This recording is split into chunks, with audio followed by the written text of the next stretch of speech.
3rd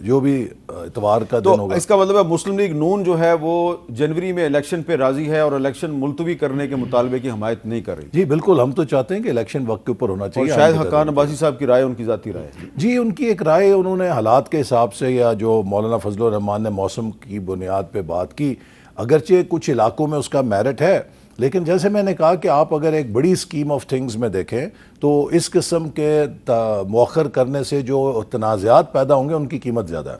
اب شعیب شاہین صاحب, Peoples party بھی کہہ رہی ہے الیکشن وقت پہ کرا دیں, احسن اقبال صاحب بھی جنوری سے آگے لے جانے کے حامی نہیں ہے, اور تحریک انصاف کا بھی یہی موقف ہے. تو کیا ہم کہہ سکتے ہیں کہ تین بڑی پارٹیاں جو ہیں وہ چاہ رہی ہیں الیکشن ملتوی نہ ہو, لیکن کچھ اور لوگ جو ہیں ان کے کچھ معاملات اور ہیں؟ عامر میر صاحب, ہم تو یہ کہتے ہیں 90 ڈیز میں الیکشن ہونے چاہیے, اس لیے کہ یہ تو کانسٹیٹیوشن کا تقاضا ہے, اور یہ اگر بلاول صاحب بھی, اور اگر 6 نومبر یا 7 نومبر کو ہو جائیں تو برف باری بھی نہیں ہوگی. نومبر کے آخری ہفتے کر لیں, چلیں اس وقت بھی نہیں ہوگی, اس میں چلو منیمم مارجنل ٹائم آپ کو دے دیتے ہیں, 1.5 مہینہ, ابھی بھی 2 مہینے باقی ہیں نا, 54 ڈیز چاہیے, 52 ڈیز چاہیے آپ کو سارا جو شیڈول کمپلیٹ کرنے کے لیے. ہم تو سپریم کورٹ میں گئے ہوئے ہیں, ہم نے تو 1.5 مہینہ پہلے پٹیشن فائل کی تھی کہ جناب ان کو 90 ڈیز میں الیکشن کرانے کا حکم دیں. جو سی سی آئی کی کمپوزیشن تھی وہ انکانسٹیٹیوشنل تھی.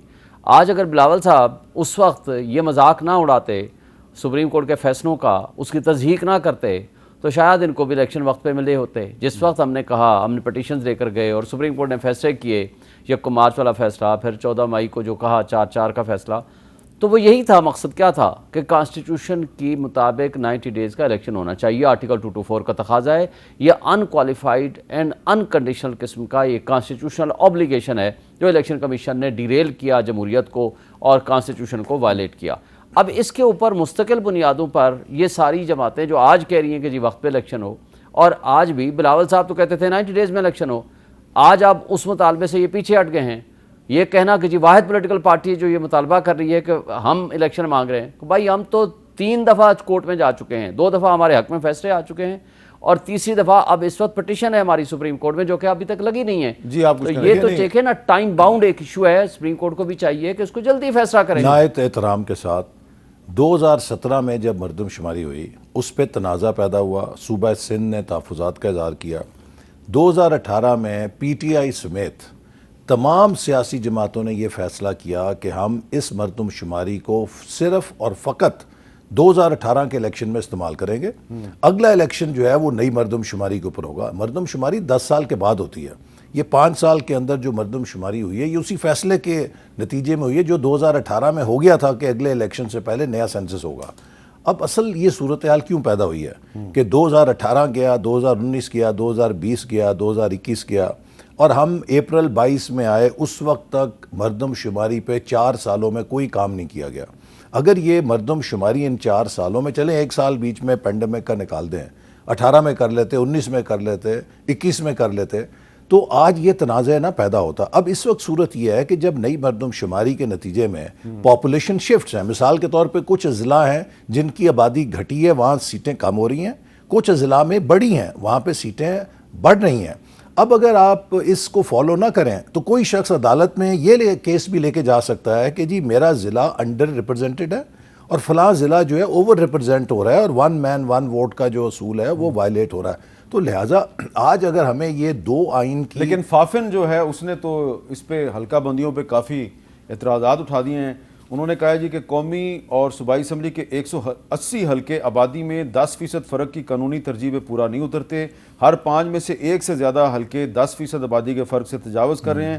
حلقوں کی حد بندی الیکشن ایکٹ 2017 کے مطابق نہیں ہے. مجوزہ حلقہ بندیاں پر ووٹرز کی جانب سے زیادہ اعتراضات دائر کیے جائیں گے. اس کا مطلب ہے اعتراضات تو دائر ہوں گے. جی دیکھیے, یہ ایک جب حلقہ بندی ہوتی ہے اس میں تقریباً 1 ماہ کا شیڈیول دیا جاتا ہے, اسی لیے کہ جو ابتدائی حلقہ بندی کی تجویز ہے اس کے اوپر جو اعتراضات ہیں ان کی روشنی میں لوگ پٹیشن کریں اور اس کی روشنی میں درستگی ہو, اور تب جا کے 30 نومبر کو حتمی حلقہ بندی کی فہرست شائع ہوگی. تو میرا خیال ہے کہ الیکشن کمیشن پہ یہ الزام لگانا کہ الیکشن کمیشن ذمہ دار ہے اس صورتحال کا مناسب نہیں.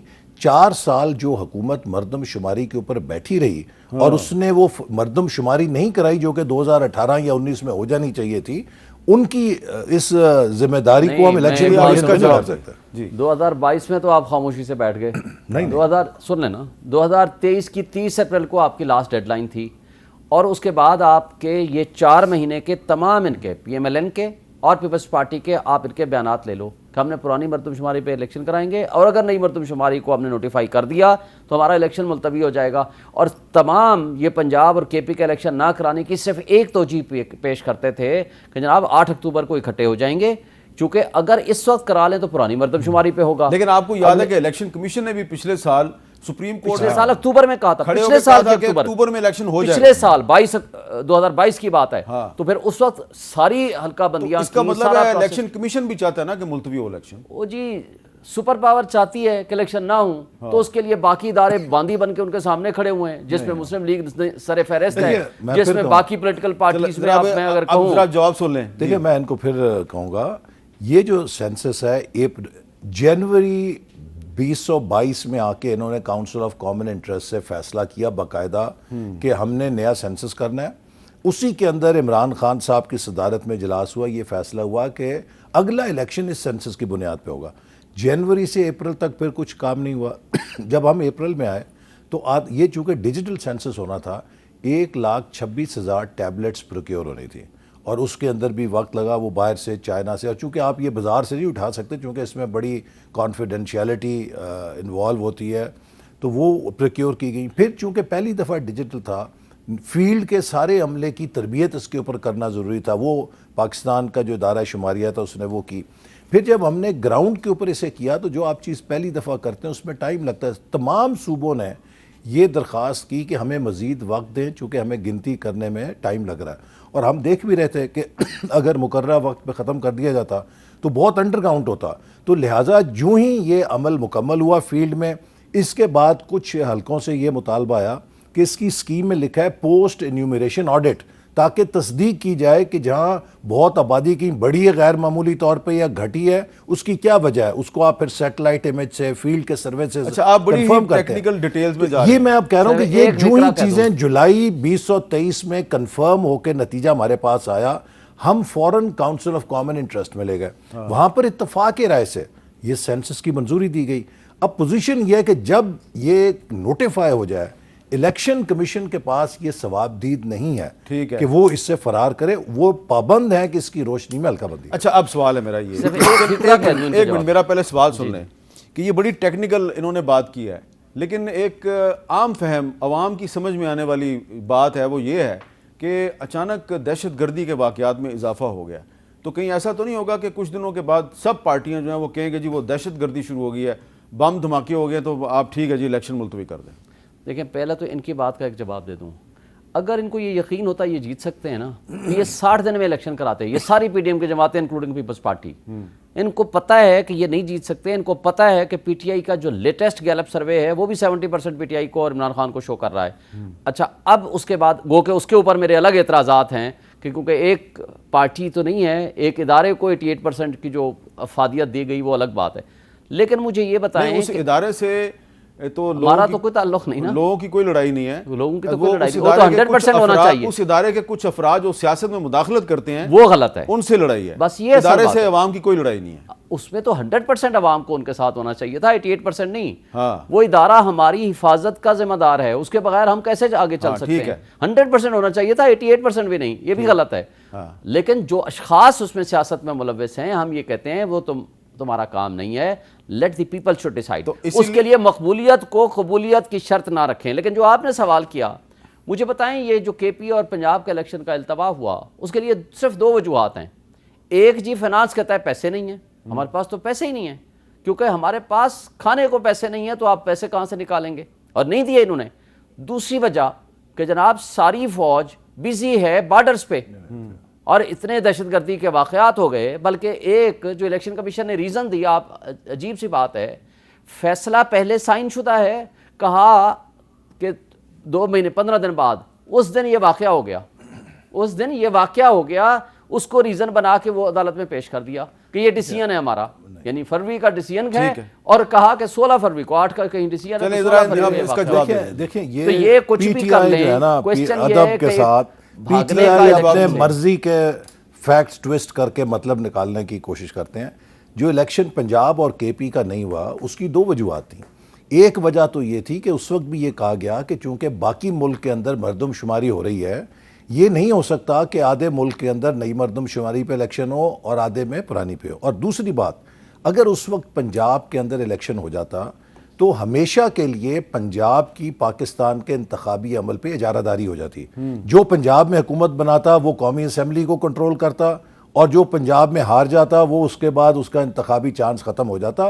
پاکستان کے اندر آج تک جتنے الیکشن ہوئے ہیں, چونکہ ہماری ایک مخصوص صوبائی کمپوزیشن ہے, صوبائی اور قومی اسمبلیوں کے الیکشن ایک ہی دن منعقد ہوئے ہیں, تو اس وقت بھی ہم نے انہیں یہی کہا تھا کہ یہ الیکشن ایک ساتھ ہوں گے. جب انہوں نے بھی یہ اسمبلیاں نہیں توڑی تھیں تب بھی انہیں خبردار کیا تھا. لیکن ان کے مجھے بتائیں نا, 3 باتیں ہیں, مجھے اس کا جواب دیں کہ وہ کون سا حکیم لقمان تھا ان کے پاس جس نے ان کو مشورہ دیا تھا کہ تحریک عدم اعتماد کے بعد آپ اسمبلی سے استعفیٰ دے کے باہر چلے جائیں, یہ اپوزیشن کی نشستوں پہ کیوں نہیں بیٹھے. وہ حکیم لقمان جو ہے وہ پی ٹی آئی چھوڑ کے دوسری طرف چلا گیا. دوسرا, وہ کون سا حکیم لقمان تھا کہ جس نے انہیں پنجاب اور کے پی, جن کی 2 چھتریاں ان کے اوپر تھیں, خود اپنے ہاتھ سے بارود کے ساتھ ان کو جلا کے تباہ کر کے. وہ حکیم لقمان بھی پی ٹی آئی چھوڑ گیا ہے. نہیں, وہ حکیم لقمان تو شاید جیل میں, اب وہ ان کے عمران خان صاحب ہیں خود ہیں. اچھا, تیسری, اس کو مشورہ دینے والا چھوڑ گیا. تیسرا, وہ کون سا حکیم لقمان تھا ہمارا آئین کہ ہے, جنہوں نے ان کو یہ مشورہ دیا تھا کہ 9 مئی کو آپ جناح ہاؤس پہ پاکستان کی فوج کی تنصیبات پہ اور شہداء کی یادگاروں پہ حملے کریں. یہ خود ذمہ دار ہیں آج جن حالات سے یہ گزر رہے ہیں. اچھا, اب بات تو کہیں اور طرف جا رہی ہے, لیکن مجھے ایک سوال ہے, اس کا جواب اگر آپ دے دیں. آپ کو لگ رہا ہے کہ جنوری یا فروری 2024 تک فیض آباد دھرنا کیس پہ جو سپریم کورٹ کا فیصلہ ہے اس پہ عمل درآمد ہو جائے گا اور اس کے بعد پاکستان کی پولیٹیکل ڈائنامکس تبدیل ہو جائیں گی؟ مجھے تو مشکل لگتا ہے. مشکل لگتا ہے اس لیے اگر ہو گیا تو واقعی یہ ایک سنگ میل ثابت ہوگا ہماری تاریخ کا, اس لیے کہ تمام آئینی ادارے اپنی اپنی حدود میں رہ کر کام کریں. یہ ہے بیسک تھیم, کیونکہ یہ تسلسل ہے اس ججمنٹ کے امپلیمنٹیشن کا جو کہ آج تک نہیں ہوئی. آج مجھے بتائیں, جن بندوں نے کو اٹھایا گیا, شیخ رشید کے ساتھ جو بندہ اغوا ہوا تھا اب واپس آ گیا, ایک شخص واپس آ گیا پی ٹی آئی کا, باقی لوگ نہیں آئے. اور اچھا, جس کو اٹھایا, مثلا فروخ حبیب کے ساتھ والوں کو اٹھایا, وہ واپس عدالت میں پیش کر دیا, ان کو نہیں کیا. یہ ہمیشہ ایسی ہوتا ہے, یہ 20-22 سال سے ایسی ہو رہا ہے. بلکہ اس سے بھی پہلے میں آپ کو ایک واقعہ بتانا چاہتا ہوں جلدی. 1976 میں 1976 میں کراچی سے سردار عطاءاللہ مینگل کے بیٹے اسد اللہ مینگل کو اٹھایا گیا, اور ساتھ میں اس کا ایک دوست بھی تھا. ٹھیک ہے, مزاری صاحب کے گھر سے اٹھایا تھا, اس کو چھوڑ دیا, وہ غائب ہے, آج تک اس کا پتہ نہیں چلا. تو یہ 1976 سے ہو رہا ہے. آپ سے میں نے پوچھنا یہ ہے کہ جب فیض آباد دھرنا کا مسئلہ ریزالو کرنے کے لیے ایک سیاسی جماعت کے ساتھ ایک ایگریمنٹ ہوا, تو اس پہ آپ نے بطور وزیر داخلہ دستخط کیے. آپ نے ایک ایسے سرونگ فوجی افسر کو اس میں ضامن کے طور پہ تسلیم کیوں کیا جس کے بارے میں چیف جسٹس قاضی فائزہ صاحب کہتے ہیں کہ جن فوجی افسروں نے سیاست میں مداخلت کی انہوں نے حلف سے خلاف ورزی کی؟ کیا آپ خود بھی ذمہ دار نہیں ہیں اس کے؟ دیکھیے, میں عرض کروں, یہ اس کے بہت ساری کیونکہ امپلیکیشنز ہیں, اور یہ جو پورا ایپیسوڈ تھا یہ اس وقت بھی میں ریکارڈ پہ ہوں, میں نے کہا یہ تحریک ختم نبوت نہیں تھی, یہ تحریک ختم حکومت تھی. یہ اس کا نشانہ اس وقت مسلم لیگ نون تھی, اور میں تو اس کا کولیٹرل نشانہ بنا. اللہ تعالیٰ نے مجھے, آپ پہ تو حملہ کیا گیا, نئی آپ کو زندگی گولی دی, ماری گئی, ہمارے کئی رہنماؤں کو تضحیک کی گئی, کسی پہ سیاہی پھینکی گئی, کسی پہ زاہد حامد صاحب سے استعفیٰ لے لیا گیا, سب کچھ ہوا. اب اس کے اوپر جو صورتحال ہے وہ اس لیے بنی کہ میں وزیر داخلہ تھا, سیکیورٹی کی رپورٹیں ہمیں آنی شروع ہو گئیں کہ دیوبندی اور بریلوی مکتب کے 2-4 مقامات پہ فسادات ایرپٹ ہوئے ہیں. دیکھیے حامد, یہ اتنا خطرناک کھیل تھا, اگر خدا نہ خواستہ یہ آگ پھیل جاتی. آپ دیکھیے ہر گاؤں ہر محلے میں دیوبندی مسلک اور بریلوی مسلک کی مساجد آمنے سامنے ہیں, ان کے مدرسے آمنے سامنے ہیں. پاکستان خدا نہ خواستہ لبنان کی طرح ایک مسلک اور فرقے کی جنگ میں ایسا ہو جاتا, اور آپ دیکھیے کہ وہ چن کر جو اس وقت ان کے کارکن تھے وہ خاص مسلک کے لوگوں پہ گھروں پہ حملے بھی کر رہے تھے.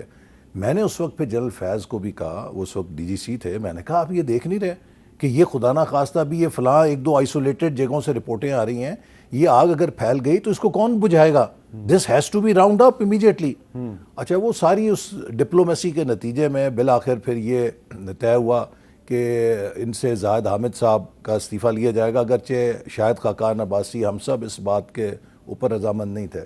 لیکن ایک بڑی آگ کو روکنے کے لیے میں زاہد حامد صاحب کو سلام کرتا ہوں کہ صبح کے قریب 4 یا 5 بجے ان کو ہم نے جگایا اور ان سے وہ استعفیٰ لیا تاکہ یہ ایک شرط پوری ہو کہ اس معاملے کو ہم رفع دفع کریں. اور نہیں سن لینا, وہ سرونگ فوجی ضامن کیسے بنا؟ اور جب پھر یہ معاہدہ سارا ہو رہا تھا تو میں پرائم منسٹر سے ان ٹچ تھا, تو میں نے پرائم منسٹر سے جب یہ پوری عبارت بتائی تو شاید خاقان عباسی صاحب نے بھی کہا کہ بہتر نہیں لگتا کہ جنرل صاحب اسے سائن کریں.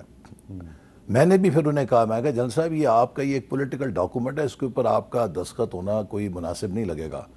انہوں نے یہ جواب دیا کہ جی وہ لوگ چاہتے ہیں, دوسری پارٹی چاہتی ہے کہ اس پہ میرے دستخط ہونے چاہیے. تو وزیر اعظم شاہد خاقان عباسی اور وزیر داخلہ احسن اقبال کا خیال تھا جنرل فیض کو دستخط نہیں کرنے چاہیے, لیکن تحریک لبیک نے کہا کہ آپ دستخط کریں. نہیں کہہ رہے ہیں کہ وہ پرائم منسٹر کی رائے تھی کہ ہونے چاہیے. نہیں, پرائم منسٹر کی اور میری رائے تھی کہ نہیں ہونے چاہیے, اور ہم نے ان سے کہا بھی اس بات کو. تو اس کا مطلب ہے کہ جو تحریک لبیک ہے وہ جنرل فیض کے انفلوئنس میں تھی. یہ میں نہیں کہہ سکتا, لیکن انہوں نے جنرل فیض نے مجھے یہ کہا جی کہ دوسری پارٹی اس کو ایکسیپٹ نہیں کرے گی جب تک میرے اس پہ دستخط نہیں ہوں گے. تو اس لیے پھر میں نے ان سے یہ بات آرگو کی تھی, مجھے یاد اچھی طرح صبح کے وقت میں نے کہا کہ یہ آپ کے لیے بھی مناسب نہیں, آپ کے ادارے کے لیے بھی ٹھیک نہیں. لیکن ان کا جواب یہ تھا کہ یہ پھر قبول نہیں ہوگا معاہدہ اگر اس کو میں وہ گارنٹی میری مانگتے ہیں. اب آپ کی اس پہ لیگل اوپینین کیا ہے کہ کیا ایک سرونگ فوجی افسر جو ہے اس کو اس طرح کے ایک سیاسی معاہدے پہ ایک سیاسی جماعت یا سیاسی گروپ کے بہاف پہ دستخط کرنے چاہیے؟ پہلی بات تو یہ ہے کہ میں نہیں سمجھتا کہ گورنمنٹ کو اس طرح ان کو ان ایشوز پہ انوالو کرنا چاہیے. یہ کہہ رہے ہیں کہ ہم نے انوالو کیا ان کو, پہلی تو یہ غلطی ہے. کسی بھی سویلین گورنمنٹ کو آپ پولیٹیکل ڈائلاگ کریں, that was a political party, آپ مذہبی لوگوں کو بیچ میں ڈالیں, جو بھی طریقہ کار ہے, بٹ جن کا سیکیورٹی کا ایشو ہے ان کو سیکیورٹی کے لیے استعمال کریں. ان کا کام نہیں ہے کہ آپ نیگوشیشن میں جائیں. دوسری بات, بالکل ان کا کام نہیں تھا کہ وہ گارنٹیئر بنے بیچ میں, کیونکہ ان کا کام نہیں ہے کہ اگر اس طرح کی گارنٹی, خدا نہ خواستہ, کہ یہ تو پھر کہاں اینڈ ہوگا. اس کا اوورآل اس کا نقصان ہوگا ہمارے ملک کو, ہمارے ملک کی اکائیوں کو, ہمارے ملک کی فاؤنڈیشن کو اور سویلین سپریمیسی کو. کیونکہ ان کی جو ذمہ داری ہے آرٹیکل 248 میں, ان کی ہیلپ لے لیں. آرٹیکل 245 میں آپ صحیح کہہ رہے ہیں, لیکن یہ جو غلطی مسلم لیگ نون نہیں سن لیں, میں جواب دوں گا, اس کا جواب دوں گا. لیکن میرا خیال ہے وہاں ان کے دستخط نہیں ہے. آئی تھنک جو بعد کا جو معاہدہ ہے میری جواب نظر سے نہیں گزرے. جب ہم نے یہ ساری چیزیں کی اس وقت تک military head been called in the aid of civil administration. ٹھیک ہے, اور اس وقت اس صورتحال کو سول اور ملٹری ادارے مل کر ہینڈل کر رہے تھے. اور جنرل فیض ایک پریمیئر انٹائر سیکیورٹی ایجنسی کو ہیڈ کرتے تھے اس وقت, ڈومیسٹک اس کی جو ہے آئی بی ہے. یہ سب ادارے سیکیورٹی کی صورتحال کو ڈیل کرنے کے لیے حکومت کی معاونت کرتے ہیں. اس میں صرف وہ ادارہ نہیں. اور دوسری بات, میں ادب سے ان کو یہ کہوں گا, اس معاملے کو ادھر ہی رہنے دیں, بات بہت بڑھ جائے گی. میں کئی ایسے واقعات آپ کو گنا سکتا ہوں کہ جہاں پر انہی اداروں کے ذریعے ان کی جماعت نے ہم سے بات چیت کی کوشش کی. نہیں, لیکن وہ تو چیئرمین تحریک انصاف عمران خان صاحب خود اپنے انٹرویوز میں ایکسیپٹ کر چکے ہیں. اپنے MNAs MPs کو اکٹھا کرتے پورے کرنے کے لیے بھی خفیہ ایجنسیوں سے مدد لیتا تھا, اور لیکن بعد میں انہوں نے کہا میں نے غلط کیا. یہاں پہ ایک وقفہ لیتے ہیں, لیکن وقفہ لینے سے پہلے میں اتنا ضرور کہوں گا کہ فیض آباد دھرنا کیس پہ جو سپریم کورٹ کا فیصلہ ہے اس پہ امپلیمنٹیشن جو ہے وہ کچھ لوگوں کے لیے ایک ڈراؤنا خواب کیوں ہے. احسن اقبال صاحب نے جو انکشاف کیا اس سے آپ کو سمجھ آ گئی ہوگی. وقفے کے بعد دوبارہ کیپٹل ٹاک میں خوش آمدید. تو احسن اقبال صاحب ہمارے ساتھ موجود ہیں, اور انہوں نے حال ہی میں ایک ٹویٹ کیا ہے, اور انہوں نے کہا جس دن میں اڈیالہ جیل سے رہا ہوا تھا اس روز میں نے جیل کے عملے سے کہا تھا مجھے یقین ہے ایک نہ ایک دن عمران نیازی جس نے ایک جھوٹے مقدمے میں مجھے جیل میں ڈالا ہے ضرور اس سیل کا مہمان بنے گا. اور ایک انگریزی ٹویٹ میں وہ کہتے ہیں he kept me and Shahid Abbasi in a small cell where death sentence prisoners are kept but neither I nor Shahid Abbasi ever complained. تو احسن اقبال صاحب, مطلب یہ ہوا کہ جس سیل میں آپ بند تھے عمران خان بھی اسی سیل میں بند ہیں اور آپ بڑے خوش ہیں. آپ تیسری ٹویٹ کا حوالہ نہیں دیا آپ نے. اچھا, ایک تیسری ٹویٹ بھی ہے. جب بھیرے کے اوپر چند پی ٹی آئی کی خواتین نے نعرے بازی کی تھی اور پھر انہوں نے مجھے معذرت کر لی آ کے, ڈائس آف دیم, اگلے دن خان صاحب اتنے افینڈ ہوئے کہ میرے کوئی حمایتی معذرت کرائیں. سائی وال کا جلسہ تھا, میں آپ کو وہ بھیج دوں گا کلپ ان کا. انہوں نے جلسے میں کھڑے ہو کے 3 دفعہ کہا کہ احسن اقبال وہ تم سے معافی مانگ آئے ہیں, تم ڈاکو ہو, تم ڈاکو ہو, تم ڈاکو ہو. میں نے پھر ایک ٹویٹ کی, میں نے کہا یا باری تعالیٰ اگر میں نے اس ملک کو لوٹا ہے تو مجھے نیست و نابود کر دینا. اور اگر اس شخص نے مجھ پہ جھوٹا الزام اور بہتان لگایا تو اسے نشان عبرت بنا دینا. آج عمران خان نشان عبرت بنا ہوا ہے کہ جو شخص فرعون کا بول بولتا تھا, جو کبھی امریکہ جا کر کہتا نشان تھا, عبرت کی پاپولیرٹی کا گراف سب سے زیادہ ہے. نہیں وہ یہ سروے پتہ لگیں گے جب الیکشن ہوں گے سر, یہ اس کے اوپر میں نہیں بحث, علیحدہ بحث ہے. سوال یہ ہے کہ جو شخص رونت کے ساتھ کہتا تھا کہ نواز شریف کو میں ایئر کنڈیشنر نہیں دوں گا, آج ایئر کنڈیشنر کا مطالبہ کر رہا ہے. جو جا کر لوگوں کو کہتا تھا کہ اب فلانے کو میں جیل میں ڈال دوں گا, میں نے شاہد خاقان کو ڈال دیا, میں نے فلانے کو ڈال دیا, آج وہ دعائیاں دے رہا ہے کہ مجھے یہ سہولتوں دو. مجھے نواز شریف کے کھانے کے اوپر مذاق کرتا تھا, آج ہمیں پتہ چلتا ہے کہ دیسی گھی اور مرغ اور پتہ نہیں بریانیاں وہاں پہ پکنک ہو رہی ہے. یہ اس کو کہتے ہیں مکافات عمل.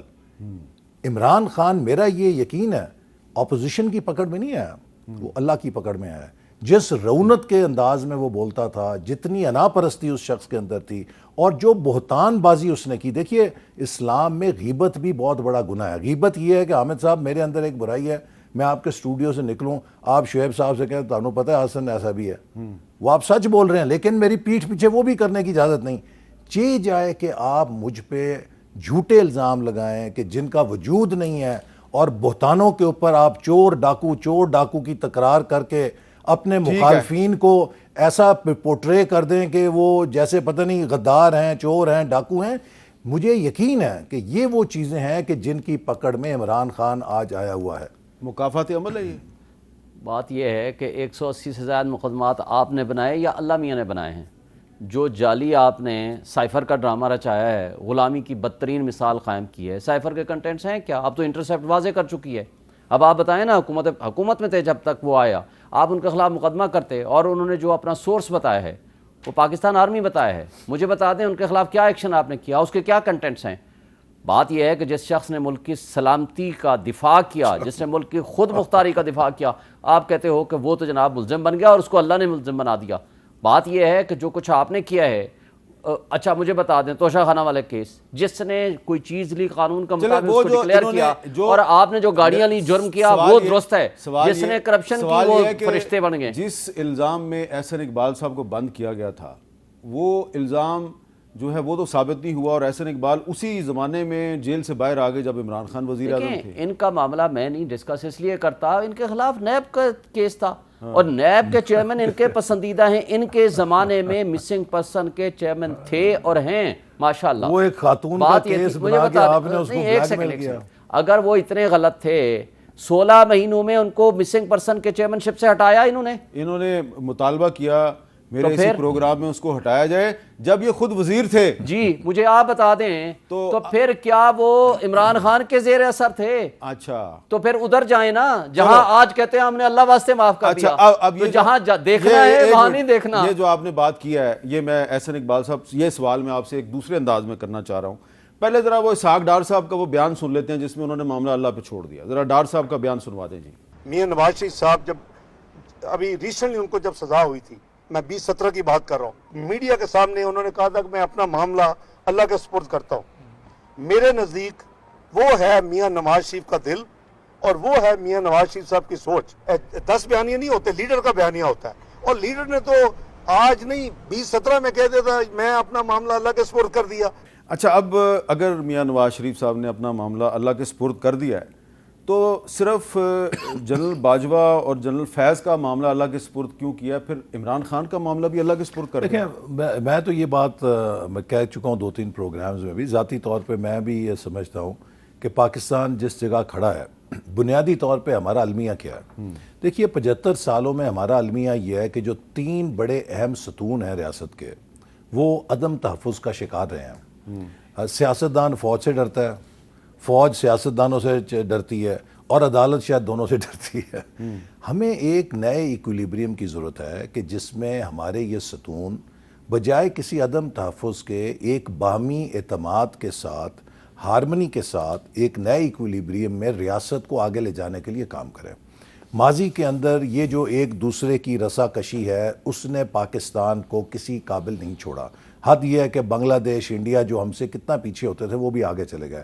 تو اس کے لیے کسی نہ کسی سطح کے اوپر, اور میں خیال ہے جو بھی حکومت الیکشن کے بعد آئے گی اس کے لیے ضروری ہوگا کہ وہ ایک گرینڈ نیشنل ڈائلاگ کرے جس میں اور میں سمجھتا ہوں اس وقت کے وزیر اعظم کو آرمی چیف اور چیف جسٹس آف پاکستان کے ساتھ غیر رسمی طور پہ یا جیسے بھی ہو کہیں بیٹھ کے ان چیزوں کا ایک ضابطہ اخلاق بنانا چاہیے کہ ہم کس طرح اس ملک میں ہمیشہ کے لیے دیکھیں ہر کسی کو اگر پتہ ہونا کہ کس کس کی کیا ریڈ لائنز ہیں اور رولز آف دا ٹریفک، جیسے اگر آپ ٹریفک کے رولز کو فالو کریں تو پھر سموتھلی ٹریفک چلتی ہے، جب ٹریفک کے رولز نہیں فالو ہوں گے تو خرابی ہوتی ہے. اور ہمارے ٹریفک کے قانون کیا ہے، آئین ہے ہمارا، اس کے اندر ہم نے چلنا ہے. دوسری بات یہ کہ اس وقت ہم جس پولرائزیشن کی سطح پہ پہنچ گئے ہیں، اگر ہم نے ہیلنگ کا پروسیس نہ شروع کیا تو ہمیں کسی دشمن کی ضرورت نہیں. بالکل. یہ اور تیسری بات اس سے جڑی ہوئی کہ اس ہیلنگ کے اندر آپ اکاؤنٹیبلٹی کیسے کر سکتے ہیں. یہی پیراڈاکس تھا نیلسن منڈیلا کا، جب وہ جیت کر آیا کالوں کے ساتھ اس کی اپنی جو سیاہ فام آبادی ہے، اتنا ظلم ہوا تھا کہ ان کی توقعات تھیں کہ ہمارا لیڈر آیا اب یہ ہمارا انتقام لے گا، لیکن اسے پتا تھا انتقام لیا تو خون کی ندیاں بہیں گی.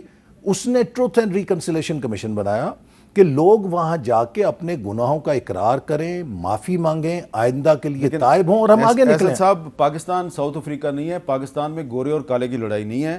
پاکستان میں تو اس وقت فی الحال تو یہ لگ رہا ہے کہ جو بلوچستان والے ہیں نا وہ ہیں سیاہ فام اور ہم سارے جو ہیں ہم سفید فام ہیں، اور ان کے ساتھ جو ہو رہا ہے جو اس میں پی ٹی آئی شامل کر لیں ہم بدترین سیاہ فام ہیں. نہیں، آپ نے بھی بلوچستان کے ساتھ وہی کیا ہے جو کہ باقی پارٹیوں نے ہمارے تو اس لیے. لیکن یہ میں اس بحث میں نہیں پڑھنا چاہتا، ایک میں وقفہ لیتا ہوں جی. وقفے کے بعد میں یہ جو ایشو ریز کیا نا احسن اقبال صاحب نے کہ پولرائزیشن بہت زیادہ ہے اور ہیلنگ ہونی چاہیے، بات بڑی ہے، میں اس کو تھوڑا سا آگے بڑھاتا ہوں. کیپٹل ٹاک میں دوبارہ خوش آمدید. اس بات میں کوئی شک نہیں ہے کہ پاکستان میں جو پولیٹیکل پولرائزیشن ہے، سیاسی تقسیم اور سیاسی اختلاف جو ہے اس کا ذاتی انتقام بننا، یہ انتہائی قابل تشویش ہے. لیکن یہ کوئی نئی بات نہیں ہے. سیاسی اختلاف جو ہے وہ جلسوں میں بھی ہوتا ہے اور ٹی وی کے ٹاک شوز میں بھی ہوتا ہے.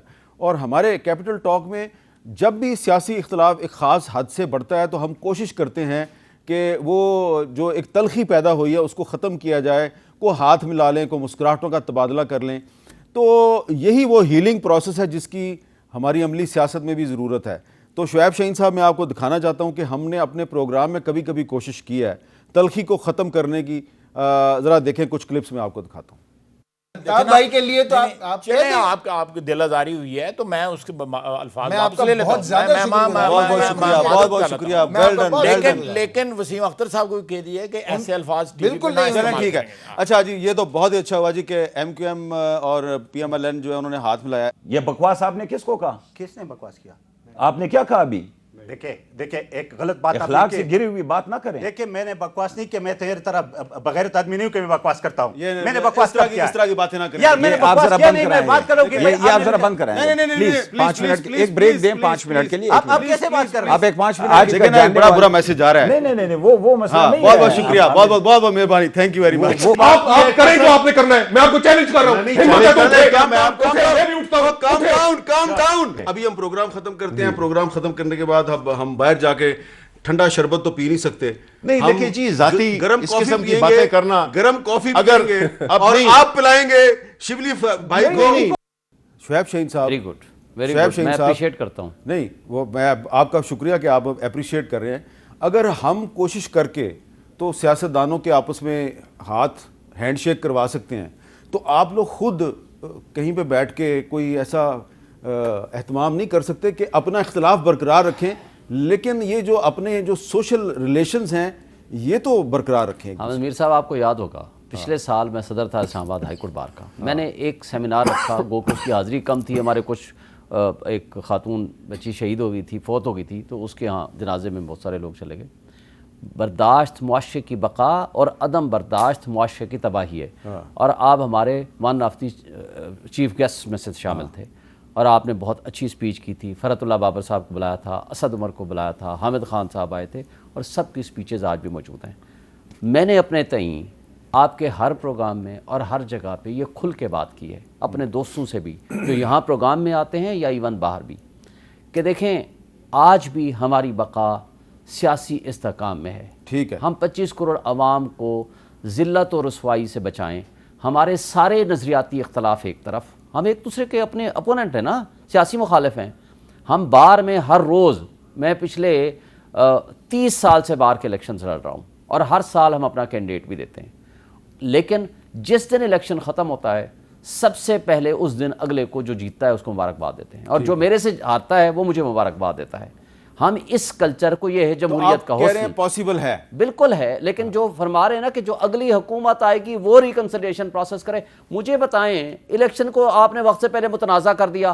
رانا ثناء اللہ صاحب کہتے ہیں کہ نہیں جی ان کو چھوڑیں، ہم 9 مئی والے کو الیکشن لڑنے نہیں دیں گے. آپ الیکشن کمشنر ہیں یا چیف جسٹس اچھا ہیں؟ اب یہ بتائیں کہ چلیں وہ الیکشن تو بعد کی بات ہے نا، پتہ نہیں کب ہونا ہے، مجھے تو نہیں پتا، لیکن اس سے پہلے کوئی سی بی ایمز ہو سکتے ہیں، کوئی کانفیڈنس بلڈنگ میئرز کے آپ اختلاف کرتے رہیں، ایک دوسرے کے خلاف تقریریں بھی کریں. یہ سوشل ریلیشن شپ جو ہے یہ ایسا ہونا چاہیے کہ لوگ آپ کو دیکھ کے ایک دوسرے کے دشمن نہ بنے، وہ ایک دوسرے کے ساتھ دوستانہ انداز میں اختلاف رائے کریں. حامد میر، ہم نے اس ملک کے اندر بہت پولرائزیشن دیکھی 90s میں.